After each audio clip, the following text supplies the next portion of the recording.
from the Aspen Institute, Geneva Wiki. So we're super excited to talk about this RFP, learn a little bit more about youth organizing. So we'll go ahead and get started. So first things first, let me share my screen.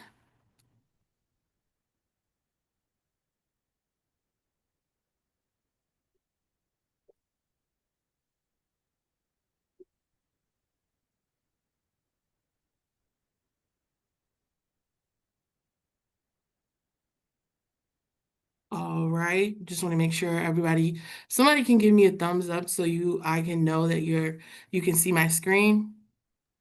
Yeah, we can. Okay, Yeah. thank you, Grace. Awesome. So we'll go ahead and get started. Again, my name is Deanna Hillard. I'm Senior Program Manager here at Interact for Health, and I'm so excited to talk more about youth organizing and our new organizing RFP.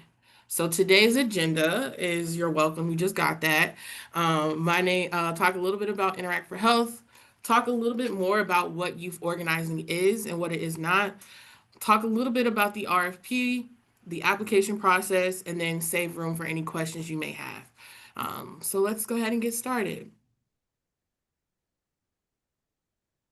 So just wanted to share a little bit about Interact for Health and our mental health and well-being team. So I get the privilege to work with these amazing people. Sonia Carrico, who is the Program Director of Mental Health Policy. I am Deanna. Michelle Leitenberg, Senior Manager of Data and Learning. Lisa Myers, Senior Program Manager of Mental Health Systems. Ross Meyer, who's our VP of Strategy, and Christine Neergarth, she is our Director of Grants Management. And so we make up the mental health team here at Interact for Health. So let's learn a little bit more about Interact for Health and what we do. So our why. Interact for Health has a vision that people in our region are healthy and thriving, regardless of who they are or where they live. And our mission is to ensure people in our region have a just opportunity to live their healthiest lives. Our values. So our values are we tackle root causes, we amplify community power, we speak openly, we partner with trust, we are relentless problem solvers, and we strive for impact. And so where we work and we focus. So Interact for Health has a 20-county region between 3 states, Ohio, Indiana, and Kentucky, and that serves about 2.4 million people. There's about 2.4 million people living in our region. In our priority populations. So our priority populations have come from the fact that we recognize that philanthropy tends to ignore these populations, and we want to focus our work on the groups that are facing the greatest barriers to health and well-being. So those communities are Black, Hispanic, low income, rural communities, and LGBTQ plus. And how we work. So we are a flexible catalytic funder. We are a trusted nonpartisan voice for change, independent regional convener, amplifier of community voice, and a go-to resource for data on health and health justice. And so this picture kind of sums up everything I just said, but I did want to highlight our 3 focus areas. So I work on the mental health and well-being team. So our work is around catalyzing safe and supportive spaces for and by youth at school, home, and community, and advancing regional collaboration. And that is with our Hey Cincinnati initiative, which stands for Hopeful Empowered Youth. We're happy to chat more about that at a later date. Our other focus areas are community power, which is supporting community-led solutions in place and mobilizing rural communities. And then last but not least is policies and systems change. So this work is really that we recognize that although I'm going to say if you're not on mute, please make sure you're on mute. So policies and systems change. So we recognize that funders can only do so much, and it's really to create change. We're going to have to shift policy. So around our policy work, we advance mental health policy change, advance policy change to address community conditions, and last but not least, strengthen the advocacy ecosystem. So I rushed through that a little bit to share what Interact for Health does, but now I want to bring up Geneva Wiki to talk a little bit more about what youth organizing is. Everybody, it's so good to see you. Deanna, I love this format with your face on this. Feels much more fun. I'm Geneva Wicke. I work for the Aspen Institute, and we've been partnering with Interact for Health for a few years now in a national funder community of practice. And just know that Cincinnati and Ohio and this big region has been well represented in national conversations about how do we create the conditions for all young people to be able to realize and unlock their full potential. And so thank you, Interact for Health, for the invitation to partner on this. Just on behalf of the Aspen Institute and our communities that we work with, thank you for this bold vision of how to invest resources to accomplish all those goals that you just named, including this bold idea that you're going to fund youth organizing. And so we're excited to run alongside you. And we have examples of this work in practice across the country. So we thought it might be helpful just to take a minute to walk through like what organizing is and what organizing isn't, and to share some resources. I would love it if you could drop in the chat if you feel like you 100% your mission statement, your core work is youth organizing. It would be awesome for us to get a quick sense of that. And you might just be on a journey of figuring even out what even is youth organizing. You might be on a continuum, and we'll talk about that in a second. And everyone's welcome here today. So let's get started. Dan, do you want to click us forward? So just for grounding, we just wanted to name that there, and lots of folks have seen this youth engagement continuum. There are various versions, but just to say there's lots of ways that young people need support and help and engagement, and the ways in which young people show up in our community work, in our organizations, both governance and also how their role in our nonprofit organizations. And so if you see the top, it's the yellow piece is really what's the strategy. So how are young people engaged in the strategic direction of the organization? And so let's just run through it really quick. On the left, you see sort of youth services, right? So this is direct services to address individual problems and behaviors. And of course, we need lots of that, and we need that more than ever. And so that's where young people are really, their role in that work is the role of the client. So the services to them. And then as we move down the line, we've got youth development, where young people are participants. They might be interns or even staff. That's often where in youth development, we are creating safe spaces for young people to come. And there are real caring relationships between youth and adults, and often youth adult partnerships. And often there are different kinds of leadership development opportunities for young people to take on and build their individual capacity or their individual competencies. And then when we get to leadership development, that's where our participants, there's an intentional design for young people to develop further leadership skills. So that's where their role then might be as participants or leaders, intern staff, and also potentially board members. That's where there are distinct and designed leadership development opportunities that are rooted in like a historical and cultural understanding of the shared experience of community issues. So those might be like neighborhood designed or specific community context designed. And this is where we're building skills and capacities for young people to have an opportunity to make decisions or to problem solve and to participate in community projects. So it's not just about an individual competency, it's more about community. And then we think about civic engagement, it's all of that, and it's also about political education and awareness. And then that's where young people are also building skills and capacities to think about, identify, and analyze the issues, and then take action around those issues. This is where there's that sense of collective identity, and young people are really thought of as like agents of social change. And this is where we might see advocacy efforts like turning out to legislative days on Capitol Hill, or big marches or activism kinds of pieces. And then there's youth organizing, which is really about where young people are can be all of the things that we just named, but they're also incorporated like youth leadership development and civic engagement, but also there's opportunities for young people to really serve as core staff or core governance or core leaders of the work. One of the big differences with organizing versus some of the other strategies for youth engagement is also that we're building a membership base that young people are accountable to, and young leaders and the adults are accountable to. So it's not just about like the small group of young people who are engaged in that project, but there's a base of other people who were continually recruiting and engaging in our work together. And organizing most often also includes developing campaigns and actions and tactics that are going to affect systemic change. And this is also where we're taking action in collectively with either alliances or coalitions or others. So that is the youth engagement continuum. You can see it's a lot of and this, and this, and this, and recognizing that young people need all of these things at different times in their lives. Okay, so let's drill down a little bit more about youth organizing in a different way. Deanna, you want to take us to the next slide? This is one of our favorite partners. My colleague Mona is also on this call, and we've done deep work in California, building a statewide youth organizing infrastructure. And one of our core partners is called Yo Cali.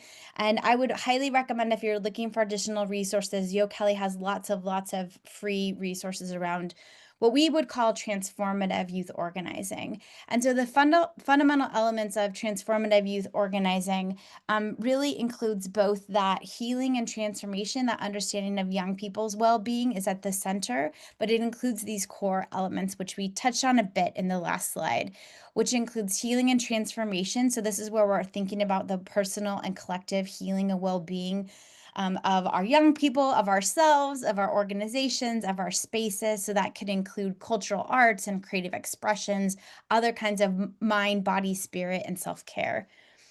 Base building, which we talked about, which is where we're actively recruiting and engaging a membership of young people. So it's not just the handful, but we're looking for lots and lots of young people that we're organizing in campaigns, that we're very thoughtfully and intentionally developing young people. And the bottom one that you, sorry, Deanna, can you go this way with your head? Oh, Oh, just move your head this way. oh, it's my Is head way. It's perfect. You got it. You got it. Is movement building. And again, perfect. You're good. We got it. It's just that we are then it's not just that our specific work by ourselves, so that we're thinking about the collective whole, and we're connected in other ways, which you already are, because Interact for Health is already connected to a national network of organizations. Okay, take us home. I think this is my last slide. Okay. Thank you so much. And so just to name, it's always helpful for me to know, like, what is it, but also what isn't it? So just to say, organizing is about building collective power. It's about healing and transformation. It's about leadership pathways and accountability to others, about movements, and also about transforming narratives, right? About who young people are, that they do have the power to make change in community. What organizing isn't is about individual service provision, although the organizing can lead to better services often, right? The campaigns can lead to better service delivery models. That organizing is not an adult-driven agenda. It's not one-time events. It's not charity or helping. It's not band-aid solutions. So we're looking for, like, what's the long-term solutions or the systemic solutions. It's not extractive storytelling, and I know this is one that we hear from young people all the time, where they get up, they get invited to give a speech about their really hard story, and then they don't get invited to any of the rest of the conversations or the solutions. And it's not activism alone. So it's not just turning people out for a big event or a big march. Activism is a component of a campaign, potentially. So I will stop there, and we'll drop some more links in the chat. And Deanna, there will be time for Q&A at the end. Yes. Perfect. Thank you. Awesome. Thank you, Geneva. All right, y'all. So now that we've learned a little bit about what youth organizing is and what it isn't, we're going to talk a little bit more about the youth organizing RFP in itself. So our goal of this RFP is to build youth organizing in Greater Cincinnati by supporting nonprofits to create sustainable youth-led programming, empowering young leaders to advocate for community change on issues that matter to them. So to go a little bit deeper into like about this RFP is we're seeking nonprofits that are committed to long-term transformative youth organizing in Cincinnati. So organizations that are committed to doing this work beyond just 1 year. And what this will look like is a 12-month learning and co-design phase focused on collaboration, capacity building, and developing governance and organizing practices. So we're running under this assumption that if youth organizing is happening, it's happening here in pockets, or it may not be happening at all. But for us, is we really want to come together, learn and co-create and build something, an ecosystem of youth organizing that can be stronger, because we know when we come together, we can have a bigger impact. So it's really about learning and discovering what youth organizing could look like in our region. So the funding details. Let's talk about the money. So there's $250,000 available. So there'll be 5 organizations awarded $50,000 to go on this learning journey with us with capacity building grants. And so this grant amount will be 12. This grant term will be 1 year with the goal of going deeper the next 2 years with implementation. We really want to make sure that this is sustainable. So really diving deep in that initial 12 months. And so who is eligible? So you need to be a public or private, nonprofit or governmental organization and provide services in at least one of Interact for Health's 20 county service area. And so the grantee requirements. So we're looking for organizations that are committed to having at least 2 staff members participate fully in all individual and group sessions, including coaching, strategy meeting as a part of that 12-month cohort, participate in all individual and group sessions that is a part of that cohort. One great, amazing additional part of this grant is you will get grantees funded in this cycle will get to attend Aspen Institute's Belonging, Meaning, Well-Being, and Purpose annual convenings. So we will cover expenses for up to 2 representatives per organization, so you can go even deeper in your learning. And as someone who's been to BMWP, they are really great. They're a great time, and you learn a lot. You also need to have direct access to youth to support authentic engagement and leadership development, because we know this is not adult yet, this is youth led. And then also be able to participate in evaluation and learning activities for the grant and a part of the overall initiative. And so our proposal selection criteria, when we're looking at these proposals, we're really going to be grading grants on these selection. So mission and leadership commitment. Are you aligned with youth organizing values, leadership buy-in? Is your leadership bought in? And do you have an openness to change? Next up is youth base and leadership potential. Do you have access to youth, existing youth voice structures, and leadership development pathways for your youth to grow on this journey with you? Operational readiness. Are you ready? Do you have staff ready? Do you have administrative systems to support this work and a data infrastructure to support these organizing efforts? Learning and evaluation. Do you have a culture of reflection, peer learning, or measurement to development empowered outcomes? Equity and healing center practices. Are you committed to anti-oppression, healing center approaches? Are you safe when they are with you? And last but not least, ecosystem and influence. Do you have strong partnerships, policy and system access points, and communication capacity for movement building? Also, part of this work is being focused on our priority populations, which aligns heavily with youth organizing. So Black, Hispanic, families with low incomes, identifies LGBTQ plus or rural communities. Are you working to improve health outcomes by reducing disparities and advancing health justice? And do you have clear goals for the grant period that are feasible in line with the goal of this RFP?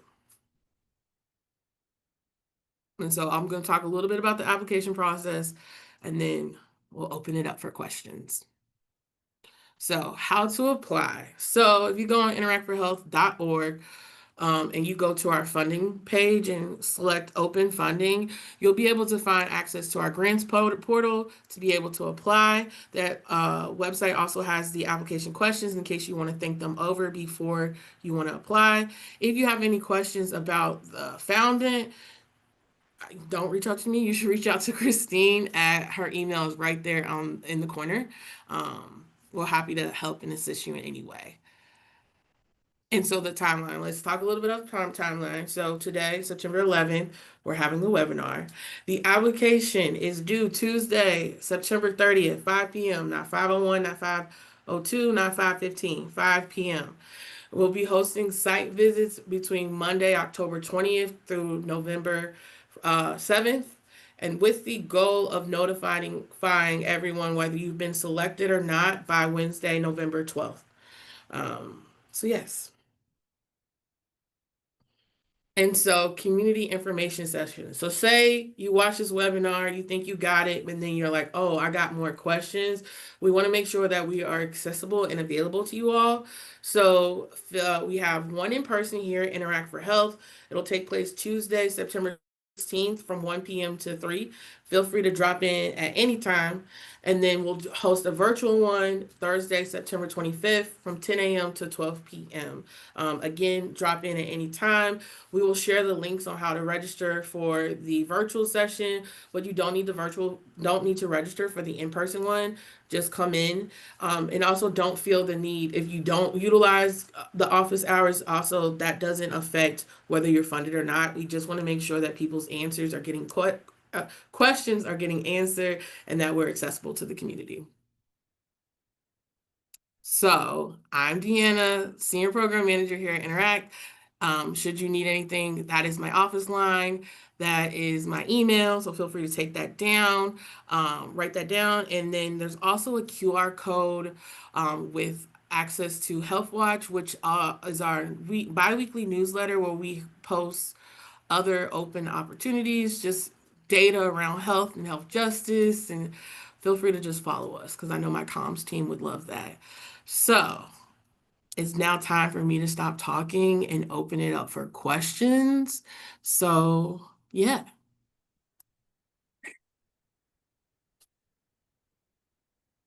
So I guess we can stop the screen share so I can see folks, or if you want to come off mute so I can also see the questions. So I'm going to stop screen sharing and then we'll kind of go from there.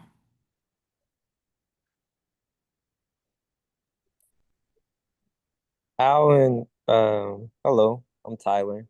How important is the walkthrough? Because I'm with an organization, it's not like we truly have a facility. Um, but we do have a meeting location. This is pretty much wherever we decided to be. Sometimes it's on a college campus or whatnot.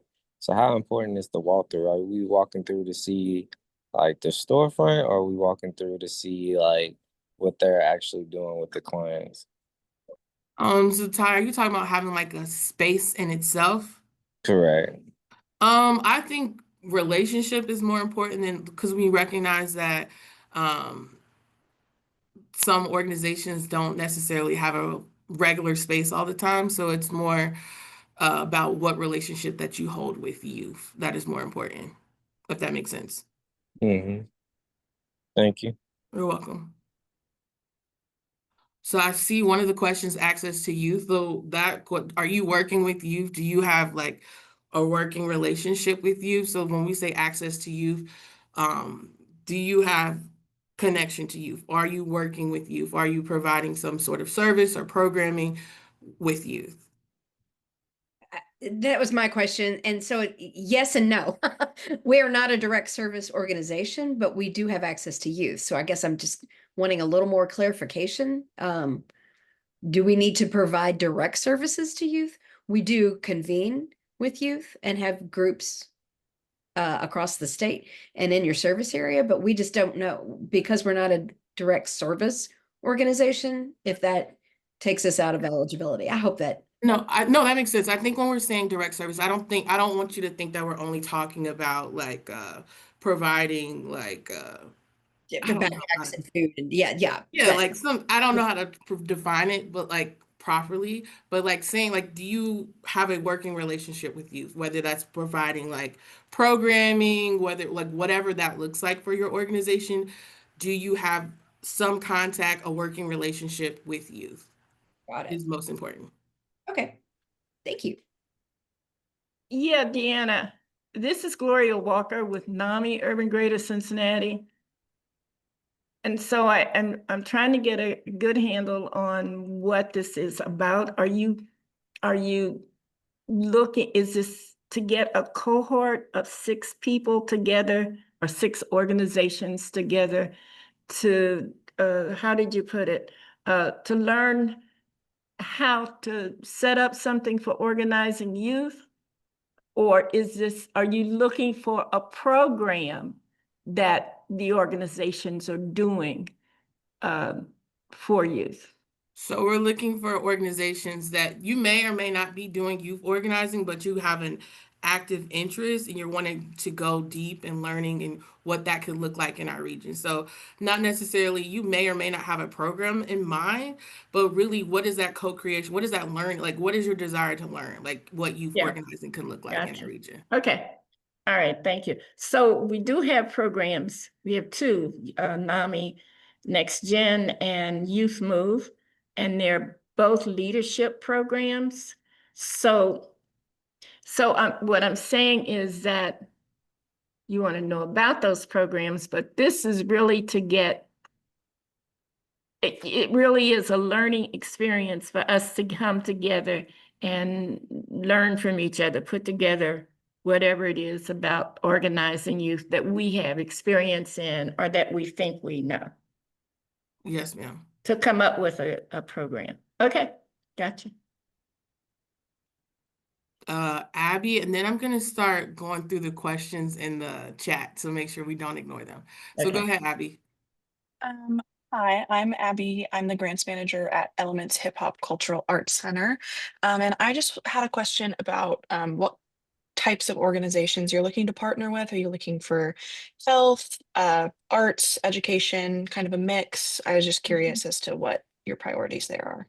We're open because we recognize that although like we're health funder, we recognize the direct mental health benefits that youth organizing has for youth. So we're open to organizations that may be a youth serving, youth leadership, youth development organization or community organizing organizations that have access to youth. So we're not like, oh, you need to be a mental health organization. We're not as strict on what type of organization. Um, so if that makes sense. Yes, it does. Thank you. You're welcome. All right, let me start looking at the questions in the chat.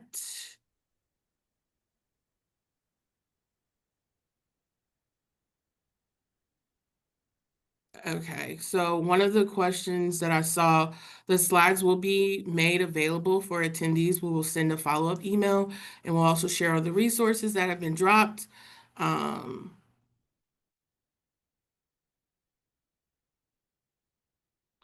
Notification. So the time commitments, we're currently working with Aspen to share what that year will look like. So grantees that are funded will know what that commitment will look like. So we will let you know as soon as awarded organizations, sorry, words are hard. Awarded organizations know what that time commitment looks like. So you have more than enough time to plan the year out in advance. So, do you know like how many meetings per month? I'm Liza, I'm from Lighthouse. Sorry. Any idea if this is just like a monthly meeting or? Yeah, it'll probably be more like a monthly meeting with Okay.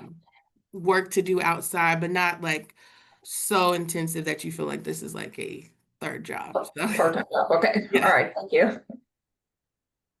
The range for youth led. So Interact for Health defines youth as age 0 to 24, but we recognize high school to college age students might be a better fit for this particular program.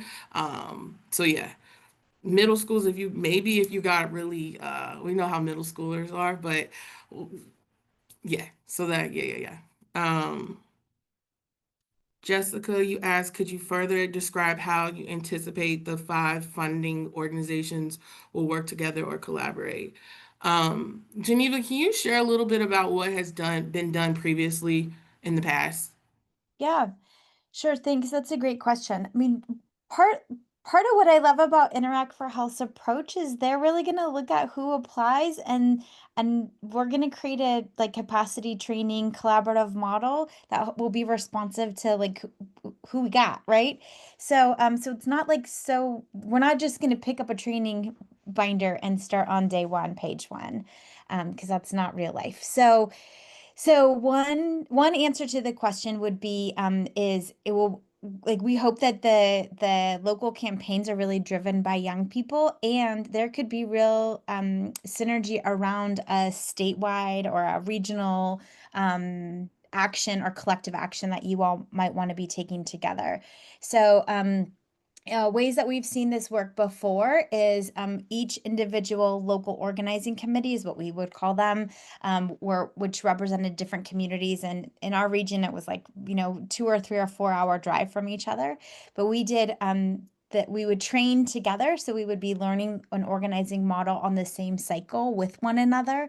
But the issue that we were actually working on, the campaign that people were working on were specific to their community and their community context. So we were learning the methodology together, but we were working on individual actions. And then when something came that was a regional or a statewide issue that we could all work on together, then we pivoted and worked and did more collaborative work.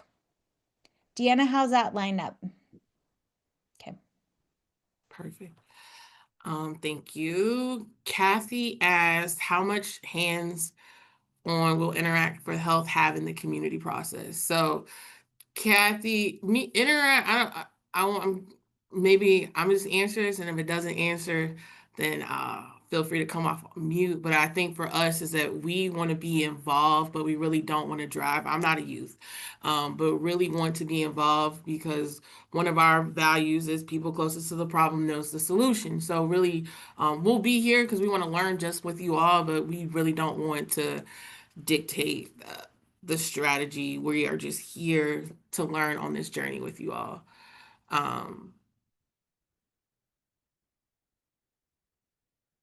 DeVoe asks, how will the learning cohort sessions take place and what level of staff youth participation is expected? So we're thinking about monthly, but we're still finalizing what that schedule will look like. And then towards the beginning of the RFP, we talked about we expect at least 2 staff members to participate. We recognize that life happens, but again, with life happening, we want a representative there at each session. And then youth, we want youth there because this is a youth-led work. This is youth-led work. And so and then DeVoe asks a follow-up question, are there specific issues or policies what youth must focus on? No, it's what youth decide. So we at Interact just recognize the mental health benefits that youth organizing has, and we can add that in our follow-up of how the data relates to youth organizing and the benefits that it has to youth mental health. And then how will youth-led be defined and measured on advisory boards, leading campaigns?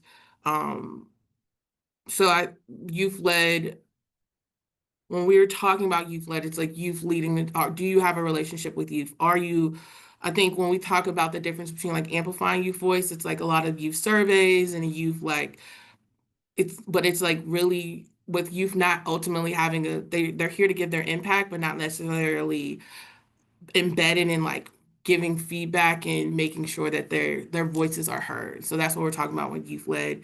And then the reporting requirements, grantees, usually the reporting requirements vary here at Interact for Health. So there will not be a reporting requirements for this particular grant. There'll be like annual check-ins that I'll check in, but we'll be checking in every month actually. So there'll be a final report and that's it. But there won't be like monthly reports. I'll be here accessible for your help and your support, but there's not going to be a lot of like reporting except that final report that I'll work with on our data and learning team.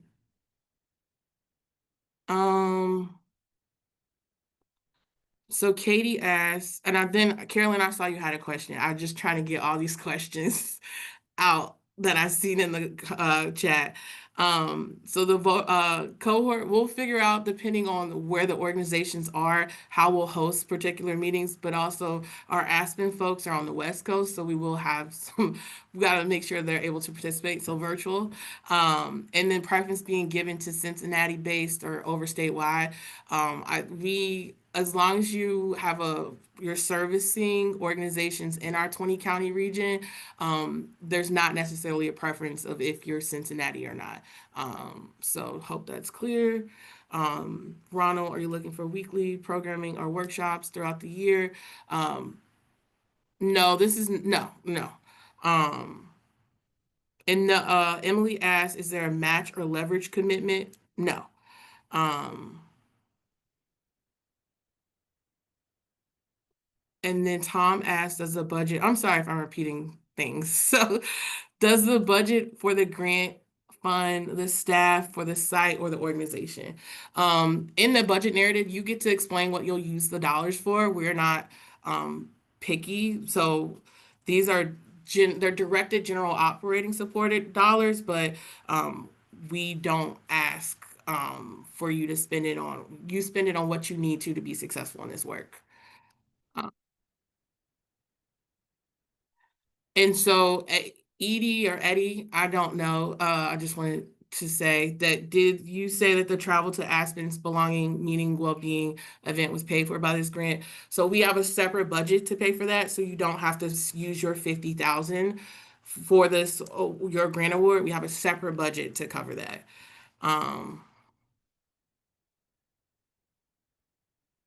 Okay, Carolyn, do you want to explain your question? Sure. I mean, I realize that like the first year is more of the like learning opportunity, but something that we were thinking the youth could work on is a leadership summit that we're reviving.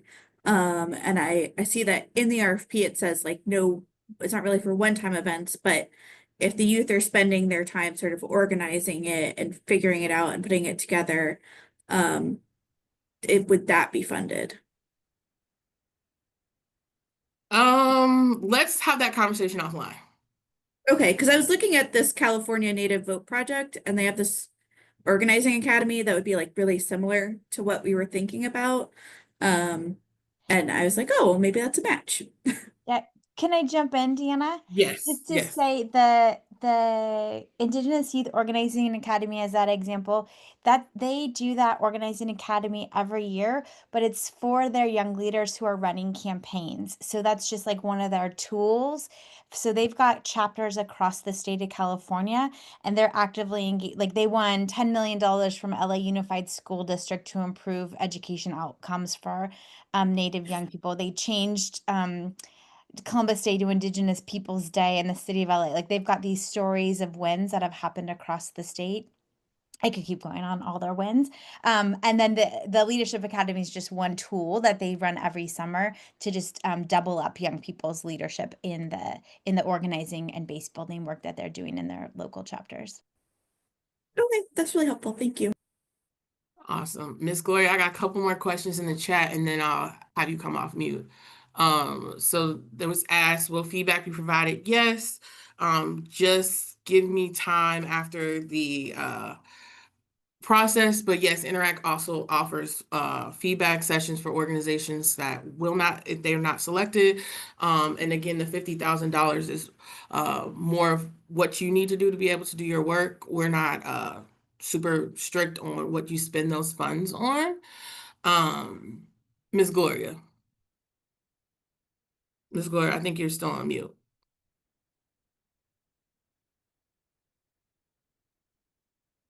Okay.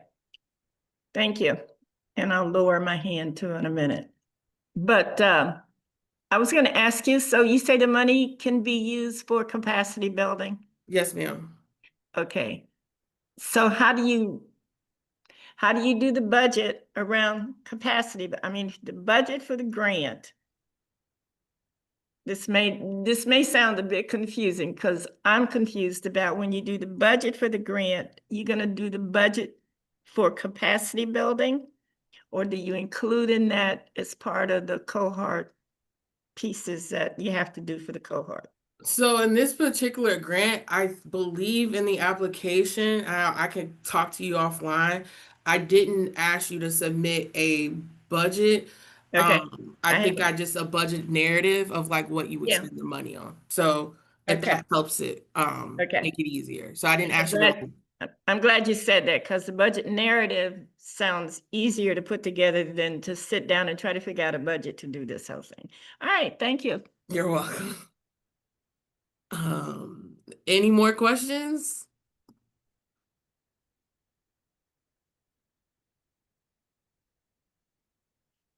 All right. Well, A I'll question. give you 50. Oh, Would it help to know what the numbers are as far as the budget of what you will spend it on for you guys, or it not going to count against us? not going to count against you. I'm just more curious of like what you'll spend the money on. Like not like what you'll spend it on, not like, oh, I'm spending 45,000 here, just more of like what you plan on using the money for. Thank you. Welcome. Well, Oh, if oh, sorry, one more. yes. Are you guys looking for a collaborative approach between organizations, or could it just be a standalone organization? We're flexible here at Interact for Health. We're flexible, so we love collaboration, but whatever is best for your organization. So yeah. Thank you. And really quickly, first, Deanna and Geneva, thank you all so much for this. This is an amazing opportunity, and I hope that Hamilton County is well represented in your decision making. I did want to ask, as part of juvenile court, Hamilton County Juvenile Court, are you looking at organizations that's also looking at the long-term vision? So for us, that's really important, is that we have a long-term vision to incorporate our kids into, I don't want to get too specific, but to incorporate the voices of kids who have been juvenile justice impacted. And so that's really kind of where we're at, and our leadership is completely on board with that. So can you speak a little bit about the long-term vision, if that's something that you've been thinking about? Yes, it's LaDonna. Yeah. So I think like Liliana, like when we think about like the like how youth organizing is defined, like it's thinking about youth that are like underrepresented, or the youth that are justice involved. So, but when this work, although we're talking about it year one, maybe year two, year three, we really do want to make sure this work is sustainable in our region. And so how we build that ecosystem, that 12 months is really going to be key, because we want this to we want this to be sustainable for the long term and the long haul. So the Cincinnati region can be one day looked at be like Cali. So we're really looking at the long term and how we can support the long term efforts of this. Deanna, I mean, LaDonna, can I also just jump in and say, I put a little youth made movie, it's rough, but in the chat. And that summer we organized young people who were systems involved, and some of them had the choice from the judge. You either go and do this organizing, or you are in the hall for the summer. And part of it was testing that idea, right? There were some adults who were like, kids involved in the system, right? All those mean things. And we're like, we're flipping that narrative, on my slide about transformative narrative. And of course, those young people are so conscious of the systems that are helping or hurting them in a way that some other young people weren't. And so their organizing was brilliant. And you'll see the young people lead the movie. You'll see them on the mics. You'll see they're the narrators. They wrote the script, but they drove that organizing campaign, and they picked teen drinking. The day before we started, two young women who were their friends died. They were driving drunk. And it was also one of those moments where all these young people walked into the room heartbroken and wrecked. Yeah. And that adult organizer could have said, like, oh, you're in too much trauma. Let's just have a healing circle for the rest of the summer. And we did healing circles. But he said, how do we transform this trauma into something good? And how do we transform this anger and pain into power? And then you'll see they won. And then there's a whole nother backstory of what happened in the 10 years since then, including all these other stores had to follow suit. The county held the policy that the young people set in motion in this video, and it has now had this ripple effect and is a long-term policy across the county. So That's I'm really amazing. excited about your application, LaDonna, and would love to even chat more. Absolutely. Thank you so much, Geneva, and you too, Deanna. I so appreciate it. And I'll take a look at that video for sure.